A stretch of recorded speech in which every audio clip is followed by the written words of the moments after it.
Hola, qué alegría tenerte de nuevo con nosotros en este espacio en el que juntos estudiamos el mensaje de Dios.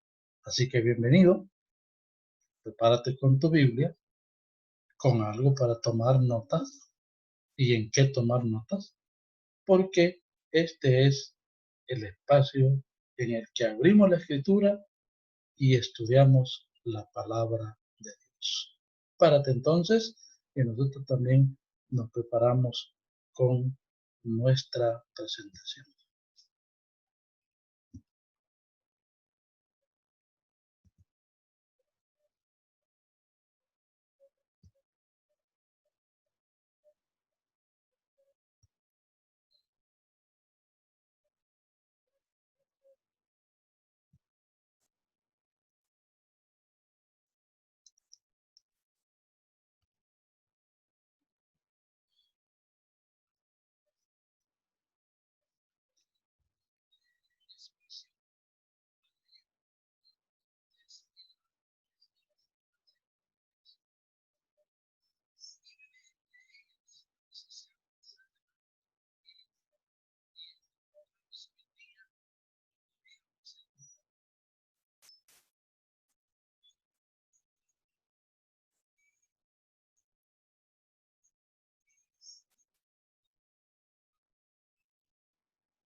¿Puedes enumerar algunas de las conquistas humanas más grandes de la historia?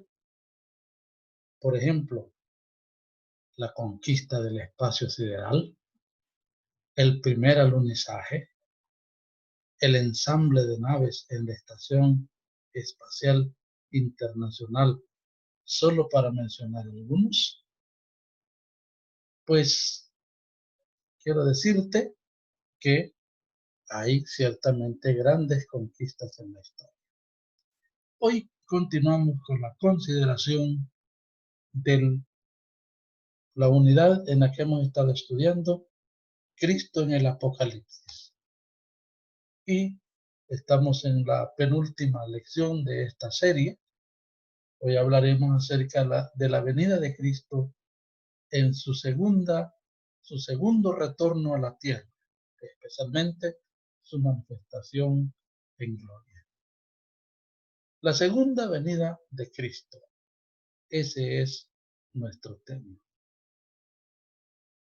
Son famosas y significativas las palabras del comandante norteamericano Douglas MacArthur, que participó en la guerra de liberación de las Filipinas y las Coreas. Esto sucedió durante la Segunda Guerra Mundial, diríamos, y un poco más adelante, cuando le dice a los filipinos, regresaré. Y por supuesto quería decir que iba a regresar victorioso después de combatir con los nor y surcoreanos y los japoneses y otros que participaron en esta confrontación. Regresaré, palabras famosas de Douglas MacArthur, y por cierto que están eh, registradas en los monumentos que le levantaron allí en las Filipinas, en las playas filipinas especialmente.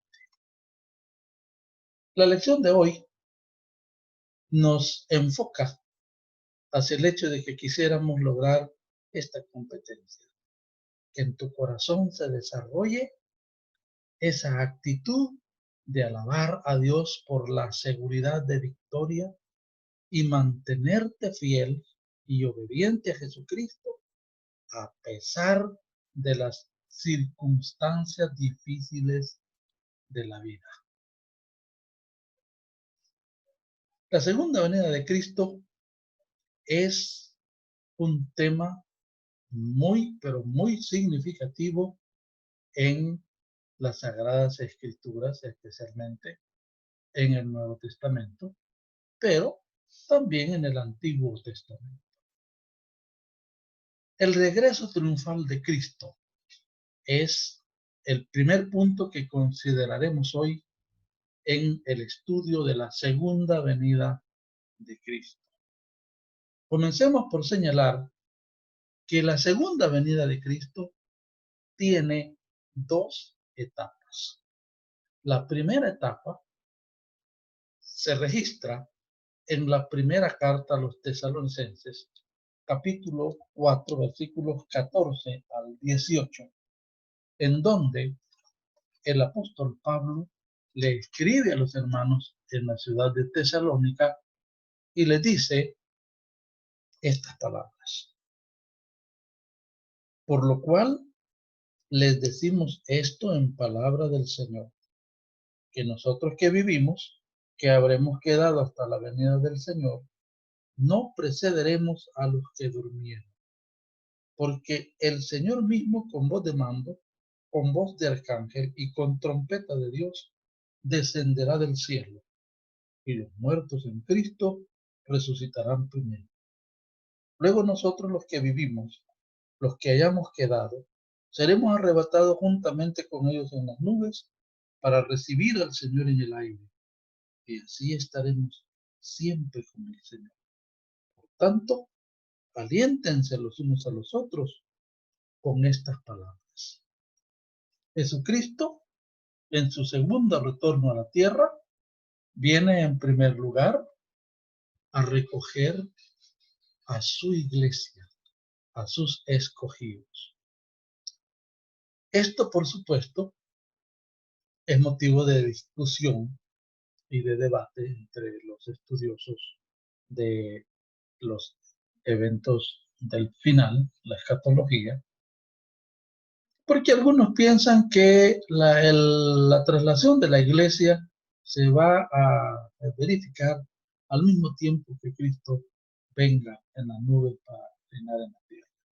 Pero al estudiar detenidamente los diferentes eh, partes de la Biblia en donde se habla acerca de ello, tanto en el Antiguo como en el Nuevo Testamento, tanto en los libros proféticos como en las cartas apostólicas en el Nuevo Testamento, se hace evidente que el Señor hace diferencia muy marcada en cuanto a la traslación de la iglesia y cuando Él regrese para ejecutar juicios sobre las naciones.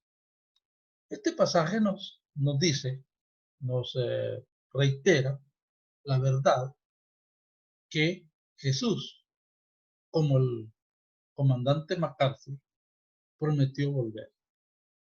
San Juan 14, 1 y 2, Él les dice, no se turbe el corazón de ustedes. Si creen en Dios, crean también en mí, porque en la casa de mi padre muchas moradas hay. Y si así no fuera, yo se los hubiera dicho. Así que voy a preparar lugar, le dice Jesús a sus discípulos. Voy a preparar lugar para que donde yo esté, ustedes también estén. Y si les preparo el lugar, volveré y los llevaré conmigo. Esto se los dijo el Señor esa noche en que tomaron la cena pascual y después se quedan conversando allí en el lugar en donde tomaron la cena, antes de salir para el huerto de Getsemaní, en donde el Señor es capturado, encerrado y posteriormente juzgado como un vil pecador.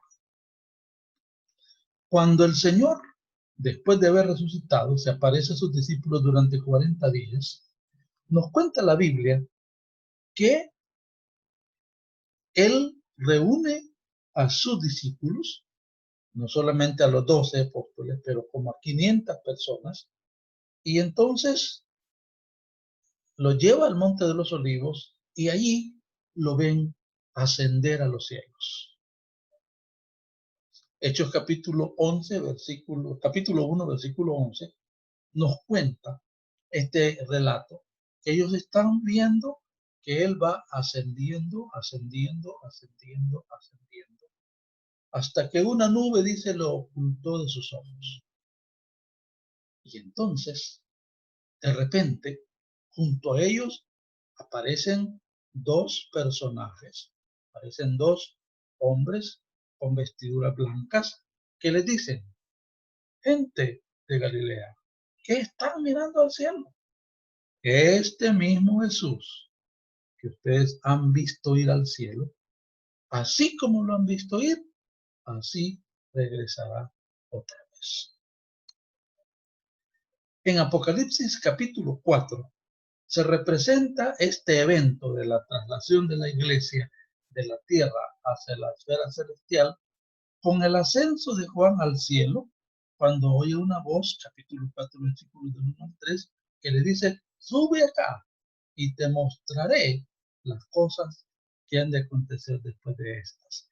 Y en la visión, Juan mira a 24 ancianos sentados en 24 tronos, lo cual es una representación de la iglesia de todos los tiempos. La iglesia del Antiguo Testamento y la iglesia del Nuevo Testamento. Allí está la iglesia trasladada a la esfera celestial. Esto, por supuesto, de acuerdo a Apocalipsis 3:10 y otros pasajes que hemos estudiado en otra ocasión o los estudiaremos en próxima oportunidad. Esto sucederá antes de los juicios de eso que el Señor Jesucristo llamó la gran tribulación. Se insinúa en la promesa que el Señor le hace a la iglesia en el capítulo 3, versículo 10, la iglesia de, a ver cuál es esta, la penúltima iglesia, antes de la Odisea. El Señor le dice: por cuanto ha guardado la palabra de mi paciencia, iglesia de Filadelfia, yo también te guardaré de la hora de prueba que ha de venir para probar al mundo entero. Se insinúa que será esa tribulación horrible que vivirá la gente, y el Señor le promete guardar de esa hora de prueba dura. ¿Y para qué viene a llevar a su iglesia? Pues para celebrar lo que aparece en el capítulo 19, los versículos del 1 en adelante, llamado la boda del Cordero. O como dice la versión Reina Valera 1960, las bodas del Cordero. Pero es un término incorrecto porque no son varias, es una sola boda. La boda del Cordero con su iglesia. Allá en la esfera celestial, durante 7 años, mientras en la tierra los hombres están sufriendo el embate de Satanás, el dragón, la serpiente antigua, junto con sus secuaces, la gran bestia o anticristo y el falso profeta, ese religioso engañador, están aquí en la tierra, haciendo sufrir a la humanidad. Pero la iglesia ha sido llevada, sacada de esa esfera terrestre y está allá, celebrando la boda del Cordero, el tribunal de Cristo, en donde se está premiando a aquellos que han sido fieles en su servicio al Cordero. Pero en el capítulo 19, después de hablarnos de la boda del Cordero y de que se haya escrito: bienaventurado el que es llamado a la cena de la boda del Cordero, entonces aparece en el versículo 11 una imagen por, por demás muy significativa, que nos habla del retorno del Cristo victorioso, del Cristo triunfante.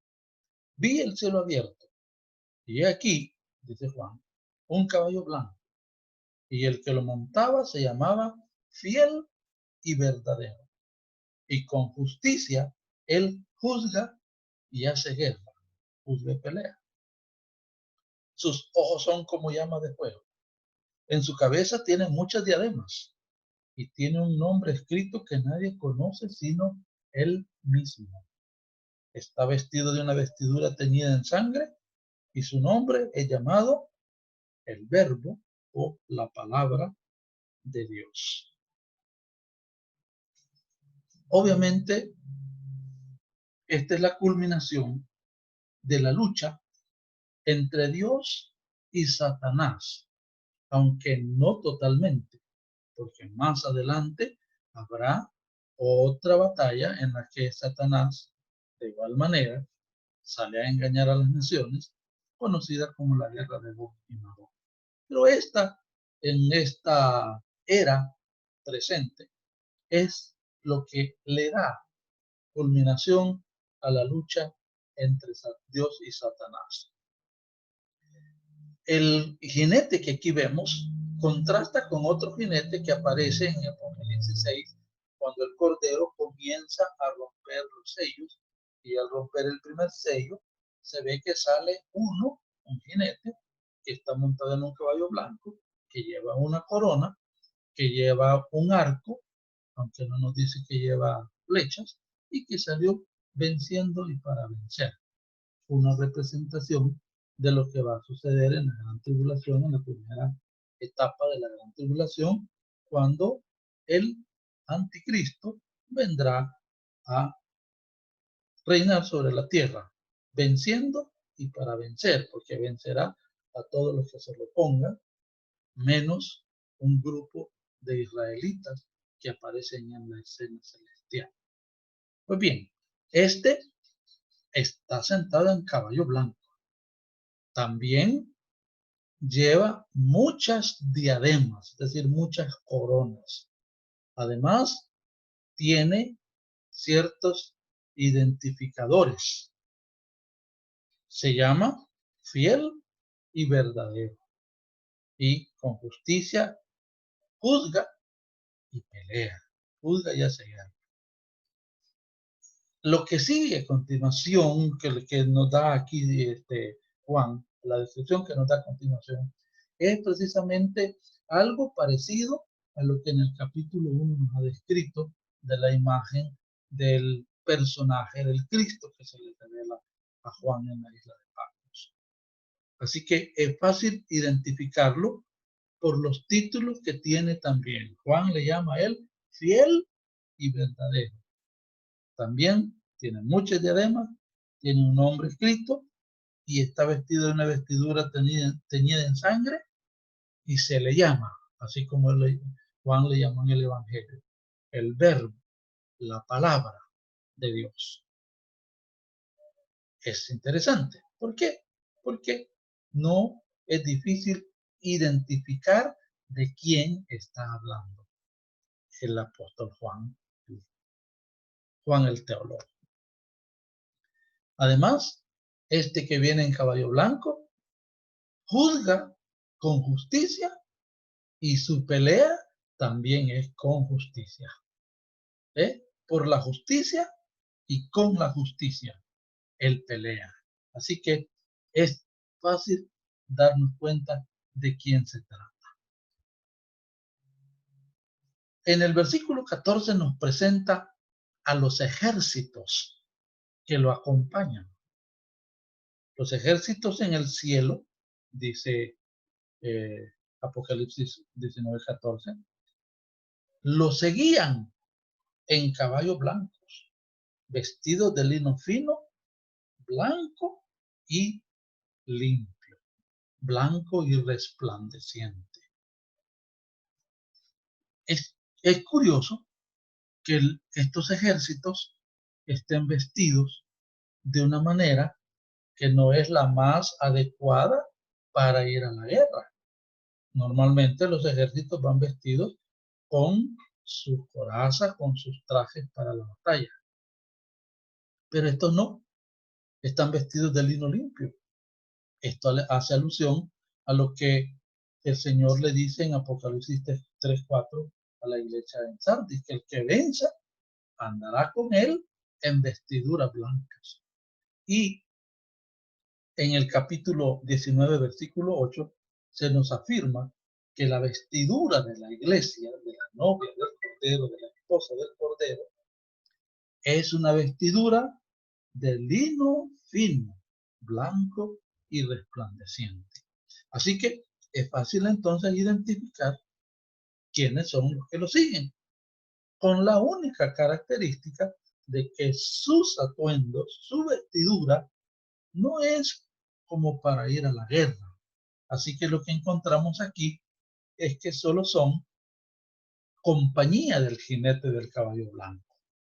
Pues, según se ve, no van a intervenir en la pelea, porque no necesita el Señor, no necesita que lo auxilien los ejércitos celestiales, ya que, según nos dice, los enemigos de Cristo, que ya están en acción, de acuerdo a lo que dice 1 Juan 2:8 y 4:3, que ya han salido muchos anticristos por el mundo y que ya está operando el espíritu del anticristo en la tierra en aquellos días cuando Juan escribió, alrededor del año 95 después de Cristo.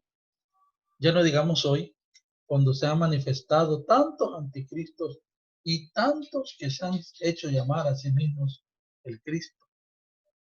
No hace mucho apareció este loco diciendo que él era el Espíritu Santo encarnado allí en Florida, y más tarde dice que él es el de los 666. Así que no sabe uno de quién se trata, si es del bien o del mal. Y por supuesto, sus hechos nos lo dicen. Es un maligno, es un engañador, es un anticristo. Pues bien, están acompañándolo a este que viene en el caballo blanco, los ejércitos celestiales. ¿Qué significa pertenecer al ejército de Cristo? Pues nada menos que haberlo reconocido como Salvador, como Señor, como dueño de la vida, y además haberse enlistado con Él en su trabajo. Estos que hacen eso, que hemos hecho, que hemos dado ese paso, acompañaremos a Cristo en esta jornada, que es una jornada victoriosa, desde luego. Ahora la pregunta es, ¿cómo te enrolas en ese ejército? ¿Te gustaría pertenecer? Yo espero que sí, que tengas ese anhelo. Lo único que tienes que hacer es arrepentirte de tus pecados, tomar la decisión de ser diferente e invitar a Cristo a entrar a tu corazón, tomar el control de tu vida y que tú lo hagas tu Señor, tu Salvador, y vivas y trabajes y actúes siempre para Él y con Él, para la gloria de Dios. Viene Cristo como Rey de Reyes y Señor de Señores. Se presenta a un rey guerrero. Permíteme leerte esta porción de Apocalipsis 19, versículos 15 y 16. Dice en el versículo 15, de su boca sale una espada aguda para herir con ella a las naciones, y él las guiará con cetro de hierro. Él pisa el lagar del vino del furor y de la ira del Dios Todopoderoso. En su vestidura y sobre su muslo tiene escrito el nombre Rey de Reyes y Señor de Señores. Los descriptores que se dan aquí para este que viene montado en ese caballo, pues no dejan duda. Los lectores de Juan saben, conocen estos títulos. Los títulos que se le dan, fiel y verdadero, verbo de Dios, la descripción de su vestimenta como rey, las varias coronas que tiene sobre su cabeza, no solo una, el caballo blanco, todo nos habla de las costumbres de aquel momento. El emperador, cuando era presentado como tal, como rey, pues se vestía de gala con una vestidura blanca, con su corona, y montado en su caballo blanco, todo mundo, cuando él pasaba, se postraban, se arrodillaban o se postraban en tierra delante de él y declaraban: el César es Rey de Reyes y Señor de Señores. Tenían que proclamarlo de esa manera porque esa era la ley, y quien no lo hacía, entonces debía morir. Pues Juan le recuerda a sus lectores que el verdadero Rey de Reyes y Señor de Señores se presenta hoy de manera triunfal. Este rey es un guerrero que viene a la tierra a guerrear, a pelear. Note que dice que tiene un nombre. Es muy probable que este nombre que aparece allí no sea exactamente en el muslo, sino en la túnica a la altura del muslo. Juan no sabe cuál es el nombre. Es que esa era, y todavía la iglesia romana, por cierto, usa esta forma. Cuando eligen al máximo dirigente, él cambia su nombre original, su nombre de pila, y adopta un nombre nuevo, que cuando es proclamado el sumo pontífice, entonces le anuncia al mundo cuál es su nuevo nombre. También los reyes lo hacen de esa manera. Tienen un nombre de pila, pero cuando asumen su reinado, entonces adoptan su propio nombre. De igual manera será este rey guerrero que aparece en Apocalipsis 19. Él tiene un nombre a la altura del muslo que solo él conoce, pero los otros descriptores pues lo identifican. Los lectores saben de quién se trata, entienden que se trata de Cristo, que es el Rey de Reyes y el Señor de Señores. Así se cumple el anuncio que aparece allá en el Antiguo Testamento del Salmo número 2, en donde se exhorta preguntando: ¿por qué se amotinan la gente si los pueblos piensan cosas vanas? Se levantarán los reyes y consultarán unidos contra el Señor y contra su ungido, contra su Cristo. Y además se los exhorta a los reyes a rendirle tributo, a rendirle reconocimiento, adoración y servicio a este que es el Rey sobre todos los reyes, el Hijo de Dios, el ungido de Jehová.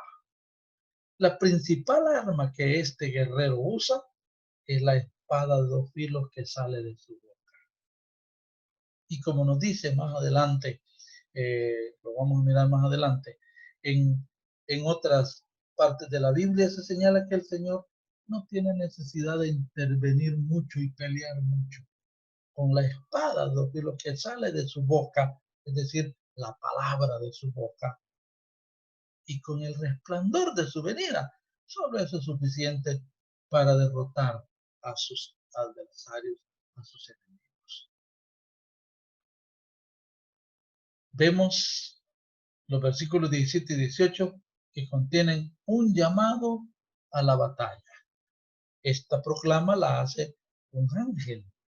Así lo dice Juan. Vi a un ángel que estaba de pie en el sol, y él gritó con gran voz a todas las aves que volaban en medio del cielo, diciendo: vengan, congréguense para el gran banquete de Dios, para que coman la carne de reyes, de comandantes y de los poderosos, y la carne de caballos y de sus jinetes, y la carne de todos, tanto de libres como de esclavos, tanto de pequeños como de grandes. Y vi a la bestia y a los reyes de la tierra y a sus ejércitos congregados para hacer la guerra contra el que estaba sentado en el caballo. Qué curiosa la invitación. Es una invitación a un festín. Ya allá los versículos anteriores del capítulo 19 se ha hecho una invitación a la fiesta y dice que son bienaventurados, dichosísimos los que son llamados a la fiesta de la boda del Cordero. Aquí la invitación es a las aves de rapiña. Claro, no hay una bendición como la que se da en la otra invitación. Se invita a los carroñeros y a los enemigos del Cordero para que vayan a la guerra. Esta es la guerra conocida como la guerra de Armagedón, que se deriva de un término griego, una palabra hebrea, perdón, de Ar-Megido, es decir, el pleito en la colina de Megido. Megido es un pequeño montículo que está ubicado a un lado del valle de Jezreel, que es una hondonada que hay en Israel, que por cierto, por lo menos 3 batallas muy significativas se han librado precisamente en ese lugar.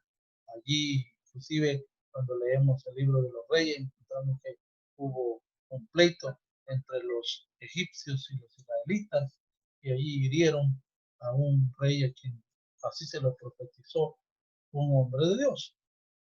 Pues bien, lo importante aquí es que se convoca. Y no nos olvidemos que una de las características del libro de Apocalipsis es que tiene la técnica del recuadro. Es decir, por allá se menciona un evento y en otro lado se amplía detalles sobre ese evento. Pues aquí también tenemos eso. ¿Verdad? Ya antes en Apocalipsis 16 se había hablado acerca de esta guerra, que en hebreo se llama Armagedón. Dice. Pero aquí, otra vez, se detalla cómo será la guerra. La pregunta que yo tengo para ti, con base en toda esta reflexión que hemos mencionado del Rey de Reyes y Señor de Señores, es ¿cuál debería ser nuestra actitud hacia los gobiernos de la tierra? En la Sagrada Escritura tenemos mandatos. Hay que respetarlos, hay que orar por ellos, hay que obedecerlos en todo aquello que no contravengan ni contradigan la voluntad expresa de Dios en su palabra.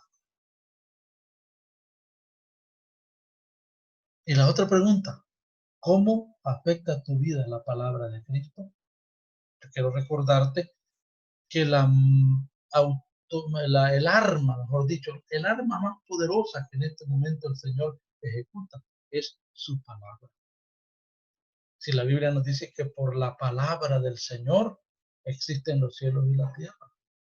Y realmente a la palabra de Dios debería temblar la tierra. ¿Y qué haces tú cuando oyes la palabra de Dios? ¿Te interesa entenderla? ¿Te interesa obedecerla, conocerla para practicarla?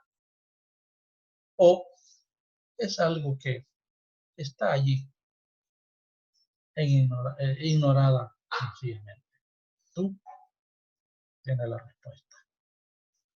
En tercer lugar, en este pasaje encontramos a los enemigos que son derrotados. La gran batalla se describe en Apocalipsis 19, versículos 19 al 21. Vi a la bestia y a los reyes de la tierra y a sus ejércitos congregados para hacer la guerra contra el que estaba montado sobre el caballo y contra su ejército. Y la bestia fue tomada prisionera junto con el falso profeta que había hecho delante de ella las señales con que había engañado a los que recibieron la marca de la bestia y adoraban a su imagen. Ambos fueron lanzados vivos al lago de fuego ardiendo con azufre. Qué terrible. Esta es la gran batalla. La batalla de Armagedón.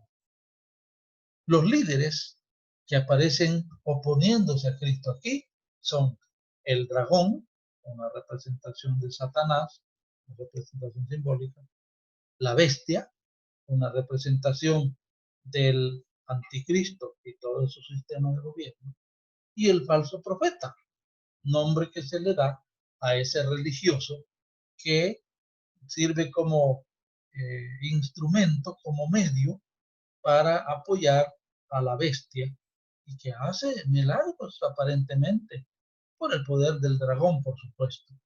Pues bien, ellos tres son los líderes que quieren impedir que aquel que viene en caballo blanco descienda, porque ellos saben, ellos entienden lo que les va a acontecer si éste llega hasta la tierra. Pero eso no inmuta al Señor, al gran guerrero. Sencillamente con la palabra de su boca, con la espada que sale de su boca y con el resplandor de su venida es suficiente. Note que según Apocalipsis 16, 12 al 16, y me voy a permitir leerlo porque vale la pena tener este contexto. Aquí, en Apocalipsis 16, versículos 12 al 16, se habla de que los reyes que participan en esta batalla son convocados por demonios que están, por supuesto, bajo el control de la bestia y con una permisión divina. Dice el versículo 12, el sexto ángel derramó su copa sobre el gran río Éufrates, y el agua de éste se secó para que estuviese preparado el camino a los reyes del oriente.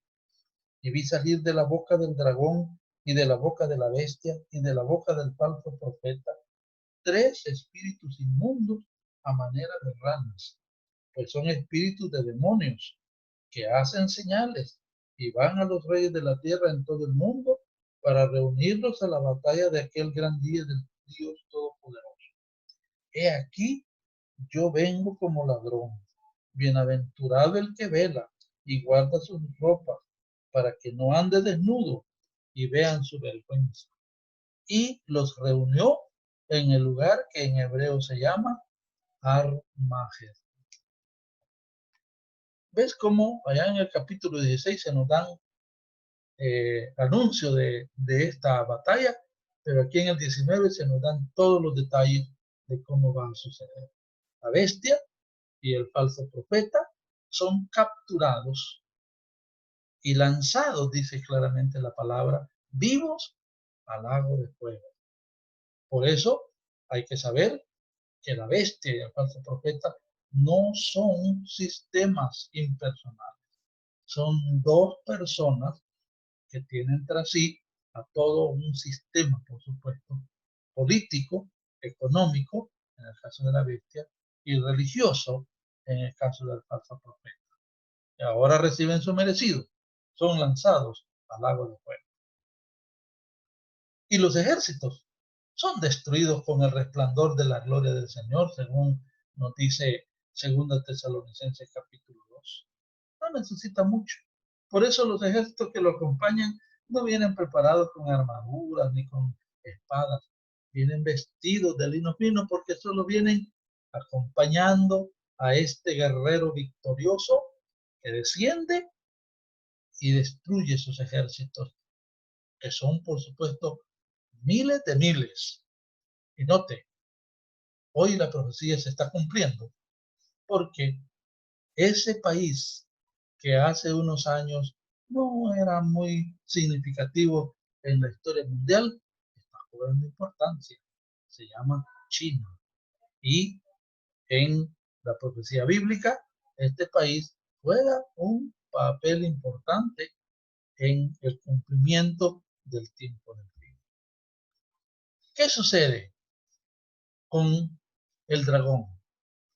Pues el capítulo 20, versículos del 1 al 3, nos cuenta el destino del malvado dragón, por lo menos de manera temporal en este tiempo posterior al retorno de Cristo en gloria a la tierra. Los demás fueron muertos con la espada que salía de la boca del que montaba el caballo, y todas las aves se saciaron de las carnes de ellos. vi a un ángel que descendía del cielo con la llave del abismo y una gran cadena en la mano, y prendió al dragón, la serpiente antigua, que es el diablo y Satanás, y lo ató por 1000 años, y lo arrojó al abismo, y lo encerró, y puso su sello sobre él, para que no engañase más a las naciones hasta que fuesen cumplidos 1000 años. Y después de esto, debe ser desatado por un poco de tiempo. Luego se vi tronos, y se sentaron los que recibieron la facultad de juzgar y de reinar. Un ángel con una gran cadena y con la llave del pozo del abismo es el símbolo de lo que va a suceder con Satanás. Lo van a encerrar. Es atado, es encerrado por 1000 años. Y, por supuesto, se le asigna grandes poderes al Cordero y a su esposa para que reine. Y de acuerdo a la Biblia, reinarán en la tierra durante 1000 años para demostrarle a la humanidad qué es lo que hubiera sucedido si Adán, ese primer Adán, no peca desobedeciendo al Señor. Ahora, yo quiero preguntarte después de la consideración de estos elementos, ¿te animas a ver que a pesar de la aparente victoria del mal y que parece que los malos ganan siempre, pero el Cordero va a terminar reinando y sus servidores reinarán con él a pesar de la oposición de la gran bestia, del falso profeta y de todo su sistema mundial que querrán impedir que Cristo llegue a ser rey. Él es Rey de Reyes y Señor de Señores. ¿Te anima eso? Yo espero que sí, mi estimado amigo. Yo espero que te sirva como ánimo en los momentos cuando tú te estás enfrentando a luchas, a problemas, a adversidades, a situaciones que parece que tú no puedes arreglar. Por favor, anímate. Al finalizar, quiero dejarte esta invitación. Estaremos hablando en la próxima lección de la Nueva Jerusalén y la revelación bíblica respecto al destino final de aquellos que aman y sirven a Dios. Y no te olvides que nos agrada recibir las notas de parte tuya. Cuéntanos cómo estos estudios animan tu vida, te ayudan, te sirven. Escríbenos. Queremos compartir contigo literatura y consejos que pueden ayudarte. Ahí está nuestro número de WhatsApp, que es el 503-7899-3372, y nuestras cuentas de Facebook, Iglesia Nueva Getsemaní de Antiguo Cuscatlán y Getsemaní Antiguo Cuscatlán. Visítanos. A partir del 20 de septiembre estaremos abriendo nuestras puertas. Estamos ubicados en la segunda Avenida Sur, número 10, en la ciudad de Antiguo Cuscatlán, La Libertad, El Salvador. Y mientras llegue el momento de encontrarnos de nuevo, no te olvides del Cristo que regresa pronto. Eso puede ser hoy o puede ser de aquí al tiempo que el Señor haya establecido. Qué alegría contar con tu audiencia. Que el Señor te siga bendiciendo.